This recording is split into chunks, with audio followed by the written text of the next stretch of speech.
नमस्कार, मैं हूं दिवाकर सिंह। आप सभी को स्वागत है। कैथोड किरण में क्या उपस्थित रहते हैं? तो कैथोड किरण में इलेक्ट्रॉन उपस्थित रहते हैं। प्रोटॉन एनोड किरण में उपस्थित रहते हैं। CaCO3 CaO CO2 किस प्रकार की अभिक्रिया है? तो यह जो अभिक्रिया है कैल्शियम कार्बोनेट का जो है कि वियोजन हो रहा है, यानी यह एक वियोजन अभिक्रिया है। निम्न में से कौन रासायनिक समीकरण संतुलित है? तो यहाँ पे लोहा की बात करें तो Fe1 है, इधर भी Fe1 है, यहाँ क्लोरीन 2 है, यहाँ क्लोरीन 3 है, यानी यह संतुलित समीकरण नहीं है। यहाँ मैग्नीशियम 1 है, यहाँ भी मैग्नीशियम 1 है, यहाँ ऑक्सीजन 2 है, यहाँ ऑक्सीजन 1 है, यानी कि यह भी संतुलित नहीं है। यहाँ जिंक की बात करें तो जिंक 1 है, यहाँ जिंक 1 है, हाइड्रोजन यहाँ पे 2 है, इधर भी हाइड्रोजन 2 है, यहाँ सल्फर 1 है, यहाँ भी सल्फर 1 है, यहाँ जो है कि ऑक्सीजन 4 है और यहाँ भी ऑक्सीजन 4 है, यानी यह समीकरण जो है कि संतुलित है। ऑप्शन सी सही होगा। निम्नलिखित में से कौन समीकरण संतुलित नहीं है? तो नहीं बताना है। यहाँ पे हाइड्रोजन 4 है, 2 यहाँ 2 यहाँ 4, और यहाँ भी हाइड्रोजन 4 है, यहाँ पे ऑक्सीजन 2 है, यहाँ भी ऑक्सीजन 2 है, यानी यह समीकरण संतुलित है। यहाँ पे पोटेशियम की बात करें तो यहाँ पोटेशियम 2 है, यहाँ भी पोटेशियम 2 है, यहाँ क्लोरीन 1 है, 2 है, सॉरी, यहाँ क्लोरीन 2 है, यहाँ भी क्लोरीन 2 है, यहाँ ऑक्सीजन 3, यहाँ पे ऑक्सीजन 6 है और यहाँ भी ऑक्सीजन 6 है, यानी यह भी संतुलित है।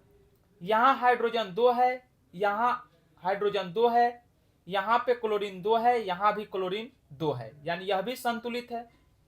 तो ऑप्शन डी सही होगा, यानी कि यह संतुलित नहीं होगा। देख लेते हैं। यहाँ पीबी जो है कि 1 है, यहाँ पीबी 1 है, यहाँ नाइट्रोजन जो है कि 2 है, यहाँ नाइट्रोजन, यहाँ पे नाइट्रोजन कितने हैं? तो यहाँ पे नाइट्रोजन जो है कि 2 नहीं है, क्योंकि यहाँ 2 है, यहाँ पे 2 नहीं है, यानी यह समीकरण संतुलित नहीं। उपचयन में निम्नलिखित में से क्या होता है? तो उपचयन में हाइड्रोजन का वियोग होता है, यानी हाइड्रोजन हटता है, ऑक्सीजन का योग होता है, ऑक्सीजन जुड़ता है, इलेक्ट्रॉन का त्याग होता है। उपयुक्त सभी होगा। उपचयन अभिक्रिया में हाइड्रोजन का हटता है, ऑक्सीजन जुड़ता है और इलेक्ट्रॉन का त्याग होता है। जल में वैद्युत अपघटन में कैथोड पर कौन सी गैस मुक्त होती है? तो कैथोड पर हाइड्रोजन गैस मुक्त होती है। कौन सी गैस उत्सर्जित होगी जब धातुएं जल के साथ अभिक्रिया करेगी? जब धातुएं जल के साथ अभिक्रिया करती है तो हाइड्रोजन गैस मुक्त होती है। Fe2O3 2Al 2Al2O3 2Fe, ऊपर दिए गए जो समीकरण है, ये समीकरण किस प्रकार की है? तो ये जो समीकरण है, यह जो समीकरण है, इस समीकरण को विस्थापन समीकरण बोलते हैं, क्योंकि यहाँ पे क्या हो रहा है कि लोहा का विस्थापन कर दे रहा है। कौन? ये एल्युमिनियम जो है कि यह लोहा को विस्थापित कर दे रहा है। लोह चूर्ण पर तनु हाइड्रोक्लोरिक अम्ल डालने पर क्या होता है? तो लोह चूर्ण पर जब तनु हाइड्रोक्लोरिक अम्ल डालेंगे तो हाइड्रोजन गैस एवं आयरन क्लोराइड बनता है। श्वसन किस प्रकार की अभिक्रिया है? तो श्वसन की अगर बात करें तो श्वसन जो है यह ऊष्माक्षेपी अभिक्रिया है। कॉपर ऑक्साइड और हाइड्रोजन जो है कि यह कॉपर प्लस हाइड्रोजन में बढ़ता है, यह किस प्रकार की अभिक्रिया है? तो यह जो है यह अपचयन अभिक्रिया है, क्योंकि अपचयन अभिक्रिया है, सी होगा ऑप्शन। क्योंकि यहां पे कॉपर ऑक्साइड से हाइड्रोजन जो है कि हट रहा है, कॉपर ऑक्साइड से जो है ऑक्सीजन हट रहा है, तो ऑक्सीजन की हटने की प्रक्रिया को अपचयन बोलते हैं। इलेक्ट्रॉन के स्थानांतरण से बने यौगिक कहलाते हैं। तो इलेक्ट्रॉन के बने स्थानांतरण से यौगिक कहलाते हैं वैद्युत संयोजी। नीचे दी गई अभिक्रिया में कौन सा कथन सही है? तो कॉपर ऑक्सीजन कॉपर ऑक्साइड। यहां पे क्या हो रहा है कि कॉपर का कॉपर के जो है कि ऑक्सीकरण हो रहा है। यहाँ पे कॉपर का क्या हो रहा है कि ऑक्सीकरण हो रहा है। यहाँ कॉपर है और कॉपर के साथ ऑक्सीजन जुड़ रहा है, यानी कॉपर का क्या हो रहा है, ऑक्सीकरण हो रहा है। सिल्वर क्लोराइड का रंग क्या है, तो सिल्वर क्लोराइड का रंग सफेद होता है यानी श्वेत होता है। समीकरण calcium carbonate calcium oxide plus carbon dioxide किस प्रकार का समीकरण है, तो यह जो है यह वियोजन समीकरण है। कैसा समीकरण है, वियोजन। साग सब्जी को विघटित होकर कंपोस्ट बनना किस अभिक्रिया का उदाहरण है, तो यह जो है ऊष्माक्षेपी अभिक्रिया का उदाहरण है। निम्न में से कौन सा उत्पाद लेड नाइट्रेट को गर्म करने पर प्राप्त होता है। जब लेड नाइट्रेट को गर्म करेंगे तो नाइट्रस ऑक्साइड एवं नाइट्रोजन गैस प्राप्त होता है। निम्न में से कौन सही है, तो इसमें जो है कि सोडियम Na2CO3 और 10H2O यही सही है। लोहे से जिंक को लेपित करने की क्रिया को कहते हैं, तो लोहे से जिंक को लेपित करने की क्रिया को गैल्वेनाइजेशन बोलते हैं, गैल्वेनीकरण बोलते हैं।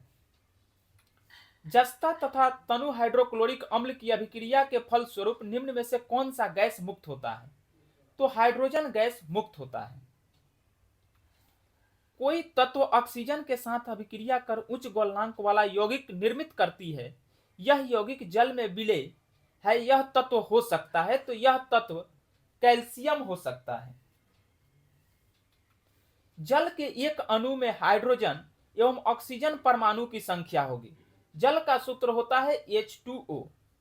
H2O में हाइड्रोजन कितने हैं, तो 2, और ऑक्सीजन के अणु कितने हैं, 1, 2:1 होगा। नीचे दी गई अभिक्रिया के संबंध में कौन सा कथन सत्य है, तो यहां पे जो है कि जिंक ऑक्साइड का क्या हो रहा है कि अपचयित हो रहा है। जिंक ऑक्साइड क्या हो रहा है, तो जिंक ऑक्साइड यह अपचयित हो रहा है। जिंक ऑक्साइड अपचयित हो रहा है, तो इसमें जिंक ऑक्साइड उपचयित दिया है, जो कि यह नहीं होगा।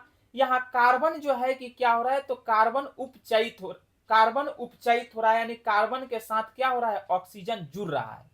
जिंक ऑक्साइड उपचयित नहीं अपचयित हो रहा है, क्योंकि जिंक ऑक्साइड से ऑक्सीजन हट रहा है। कार्बन क्या हो रहा है, उपचयित हो रहा है, कार्बन के साथ ऑक्सीजन जुड़ रहा है।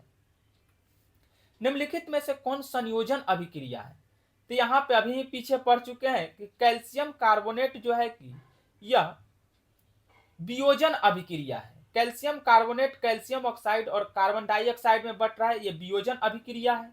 संयोजन अभिक्रिया जो है कि यह नंबर होगा हाइड्रोजन और ऑक्सीजन का जुड़ना कौन सी अभिक्रिया है, तो यह जो है कि संयोजन अभिक्रिया है। निम्नलिखित अभिक्रियाओं में से कौन विस्थापन अभिक्रिया है, तो इसमें विस्थापन ये जो है कि संयोजन अभिक्रिया है। ये वाला ऑप्शन सी की बात करें तो यहाँ पे लोहा जो है कॉपर को विस्थापित कर दे रहा है, यानी कि ऑप्शन सी सही होगा। लोह चूर्ण पर तनु हाइड्रोक्लोरिक अम्ल की अभिक्रिया से क्या होता है, तो लोह चूर्ण पर जब तनु हाइड्रोक्लोरिक अम्ल की अभिक्रिया करेंगे तो हाइड्रोजन गैस एवं आयरन क्लोराइड बनता है। निम्नलिखित में से कौन एक अपघटन अभिक्रिया का उदाहरण नहीं है, तो अपघटन अभिक्रिया का जो है कि उदाहरण कौन नहीं है, तो यहाँ पे हाइड्रोजन और क्लोरीन का जुड़ना जो है कि यह अपघटन अभिक्रिया का उदाहरण नहीं है, यह संयोजन अभिक्रिया का उदाहरण है।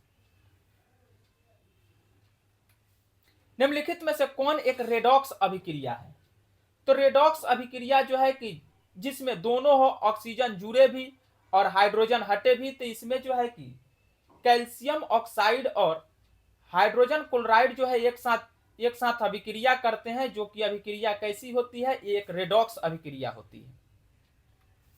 निम्नलिखित में से कौन एक दहन अभिक्रिया है, तो जल का उबलना यह दहन अभिक्रिया नहीं है, मोमबत्ती का पिघलना यह भी नहीं है, पेट्रोल का जलना जो है कि यह एक दहन अभिक्रिया है। रासायनिक अभिक्रिया के दौरान किस पदार्थ का ऑक्सीजन का योग कहलाता है, ऑक्सीजन का योग कहलाता है उपचयन अभिक्रिया में ऑक्सीजन क्या होता है, जुड़ता है, और अपचयन अभिक्रिया में हाइड्रोजन जुड़ता है। निम्नलिखित कथनों में कौन असत्य है? तो इसमें अगर बात करें तो ऑक्सीकारक खुद को ऑक्सीकृत करते हैं, यह जो है कि असत्य है, क्योंकि ऑक्सीकरण में ऑक्सीजन किसी पदार्थ से जुड़ता है, बात तो सही है। अवकरण में हाइड्रोजन किसी पदार्थ से जुड़ता है, यह भी बात सही है। अवकरण खुद को ऑक्सीकृत करते हैं, यह बात सही है, लेकिन ऑक्सीकारक खुद को ऑक्सीकृत नहीं करते, यह बात गलत है। ऑप्शन सी सही होगा। किसी यौगिक से रासायनिक अभिक्रिया में हाइड्रोजन का हटना कहलाता है, यह अपचयन अभिक्रिया यह जो है कि उपचयन अभिक्रिया कहलाता है। हाइड्रोजन का हटना उपचयन अभिक्रिया, हाइड्रोजन का जुटना अपचयन अभिक्रिया। किसी वस्तु को हवा में जलने के लिए एक निश्चित न्यूनतम ताप की आवश्यकता होती है, जो कहलाती है, उसका जो है कि प्रज्वलन ताप कहलाती है। एक भूरे रंग का चमकदार तत्व X को वायु की उपस्थिति में गर्म करने पर वह काले रंग का हो जाता है, तत्व का नाम बताइए। तो तत्व होगा कॉपर। उपयुक्त समीकरण, जो यह समीकरण दिया गया है, यह समीकरण क्या है? तो यह जो समीकरण दिया गया है, इसमें सोडियम जो है कि यह सोडियम को बेरिलियम जो है कि विस्थापित कर दे रहा है, यानी कि, और बेरिलियम को सोडियम विस्थापित कर दे रहा है, यानी कि यह अभिक्रिया क्या है? द्वितीय विस्थापन अभिक्रिया है। ऊपर दी गई समीकरण अभिक्रिया किस प्रकार की है? तो ये जो ऊपर दी गई समीकरण अभिक्रिया जो है, यह अभिक्रिया विस्थापन अभिक्रिया है, क्योंकि इसमें जिंक जो है कि वह कॉपर को क्या कर रहा है? विस्थापित कर दे रहा है। कार्बन और ऑक्सीजन मिलकर CO2 का निर्माण कर रहे हैं। उपयुक्त रासायनिक अभिक्रिया किस प्रकार की है? तो यह अभिक्रिया संयोजन अभिक्रिया है। उपयुक्त रासायनिक समीकरण है। यह रासायनिक समीकरण कैसा है?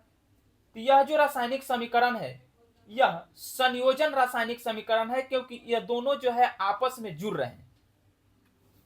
ऊष्मा के द्वारा दी गई वियोजन अभिक्रिया को कहते हैं उष्मीय वियोजन बोलते हैं। ऊष्मा के द्वारा जो वियोजन होता है उसको हम कौन सी बोलते हैं? तो उष्मीय वियोजन। जिन अभिक्रिया में ऊर्जा अवशोषित होती है उन्हें कहते हैं ऊष्मा शोषी अभिक्रिया। जिन अभिक्रिया के द्वारा ऊष्मा बाहर निकलती है उसको हम ऊष्माक्षेपी अभिक्रिया बोलते हैं।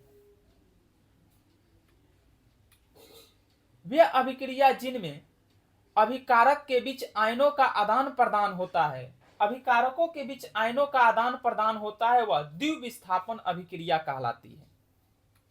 सिल्वर आयोडाइड का रंग कैसा होता है? तो सिल्वर आयोडाइड का रंग पीला होता है।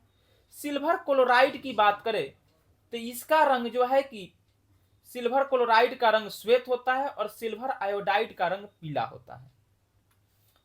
रासायनिक अभिक्रिया के दौरान किसी पदार्थ में ऑक्सीजन का ह्रास कहलाता है, ऑक्सीजन का ह्रास कहलाता है अपचयन। निम्नलिखित में से कौन युग्म एकल विस्थापन अभिक्रिया प्रदर्शित करता है? तो एकल विस्थापन अभिक्रिया प्रदर्शित करता है AgNO3 एवं Cu। उपयुक्त रासायनिक अभिक्रिया है।